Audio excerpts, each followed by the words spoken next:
Welcome to Rewrite Her Voice, the podcast that takes a bold and compassionate look at the inner critic living rent-free in your head.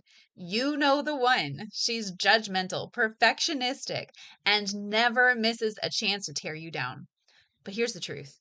That voice isn't truly you. Each week, we dive into an honest conversation with powerful stories and practical tools to uncover where that inner mean girl came from, why she shows up, and how to rewrite her script. It's time to reclaim your inner voice, break the cycle of self sabotage, and speak to yourself with the kindness and strength you deserve.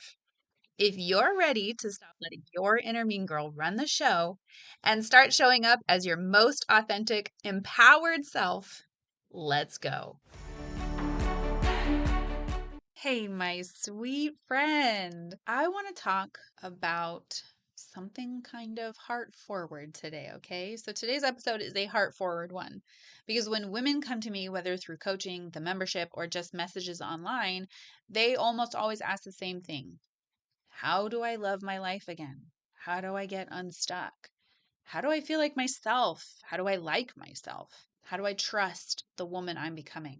That self-trust. Ooh, that shows up everywhere. And my answer every time comes back to two core things: confidence and empowerment. Now, these aren't buzzwords, okay?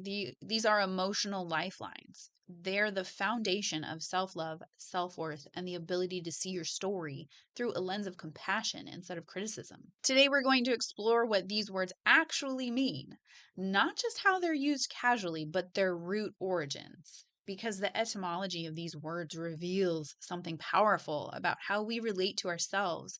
And you all know how much I love the dictionary. So, the true root of confidence is to trust fully. Now, I don't speak Latin and I certainly don't speak French with a very good accent. So, forgive me for butchering these words, okay? The word confidence comes from the Latin confidere, Confidere. If you know how to say it, I want to hear it. So reach out and tell me how you say it. And this Latin words means to trust fully, not to be perfect, not to have it all figured out, not to never doubt yourself. Confidence at its core means I trust myself. I trust my judgment. I trust my choices. I trust my voice. Imagine if confidence wasn't about feeling bold or loud, but about feeling at home in your body, feeling safe with your own thoughts, feeling like you can handle whatever comes next.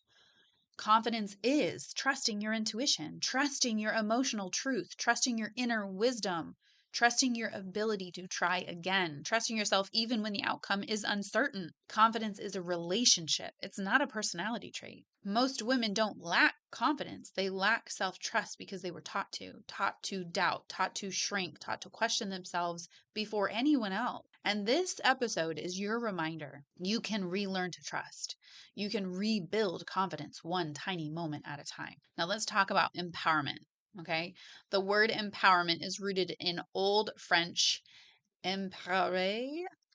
I told you I don't speak French with a very good accent, but it means to give power to. And the Latin phrase in potestate. Again, I probably butchered that, but that means in power. So, from French and Latin, to give power to and in power. So, let's pause there. Empowerment is the act of returning power to the person it belonged to all along. It's you stepping into authority over your own life. It's you reclaiming your voice, your decisions, your energy, and your boundaries. Empowerment means speaking your truth, regulating your own emotions, and choosing what aligns with you. It means letting go of what doesn't, creating safety within yourself, and allowing your needs to matter. It's not about force. It's not about dominance. It's not about becoming someone new. Empowerment is a homecoming. It is the slow, sacred act of saying, I get to choose. This is my life. This is my story. So, what is the impact of confidence and empowerment on women's mental health? When a woman begins to trust herself again and gives herself permission to take back her power, her mental health actually transforms. So, let's break this down. It gives you a sense of autonomy. Women with higher autonomy, the ability to make decisions for themselves, experience better emotional well being. Empowerment builds autonomy. Autonomy builds peace. Women with empowerment have better communication. When a woman feels empowered to speak her truth without fear, when she feels confident enough to say, "This is what I need," her anxiety decreases. Her body softens. Her heart opens. Silenced women don't thrive. Heard women heal. It changes the stigma and the support. So, empowerment helps women break the stigma around mental health because they finally feel allowed to ask for help, to be human, to not carry everything alone. And that access to support creates emotional freedom. And I have seen so much change in this area. There have been so many really big leaps and bounds and amazing movements helping women to break the stigma around mental health and actually ask for their help, to take that confidence back, to feel that empowerment within themselves. And that excites me. So, confidence and empowerment also shift how women navigate relationships, money, boundaries, responsibilities, therapy, self care, and rest. The more empowered a woman feels, the more resourced and supported she becomes. And the more resourced she becomes, the better her mental health is. Empowerment isn't just a concept, it's medicine for the nervous system. So, how do you build confidence and empowerment? It's not complicated, guys. It's tiny, realistic, everyday moments of self trust. Here's how. Number one, keep one promise to yourself today. Just one, okay? Just the one. Confidence grows through follow through. Number two, speak to yourself like someone you love. Empowerment begins with your internal language. Number three, make one micro decision without asking for external validation. This strengthens self trust. Number four, name what you need. Write it down, whisper it, say it. Needs are not shameful, they are human. So name what you need. Number five, celebrate your tiny wins. Every time you choose yourself, you build emotional muscle, so celebrate it. Number six, ask, what would a confident, empowered version of me choose here? And take the smallest possible step in that direction. You can love your life by loving yourself first. Loving your life doesn't begin with perfect schedule, the right mindset, or the dream circumstances. It begins with how you talk to yourself, how you treat yourself, how you trust yourself, how you empower yourself to live in alignment with what you feel, what you need, and who you are becoming.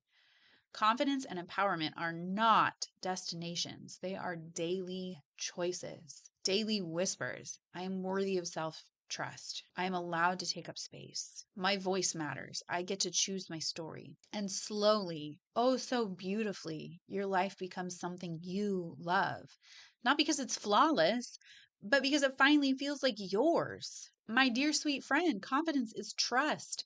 Empowerment is returning to your own power, and together they help you build a life that feels deeply rooted in self love. Remember, you are enough, you are worthy, and you are loved. Until the next time, my sweet friend, love Rach. Hey, my sweet friend. Thank you so much for spending time with me today on Rewrite Her Voice. If you loved today's episode, will you hit that subscribe button for me? And be sure to share it with a friend. If you're ready to quiet your inner mean girl and step into your own authentic voice, I would love for you to join me inside our Cultivating membership. Until next time, remember, you are enough.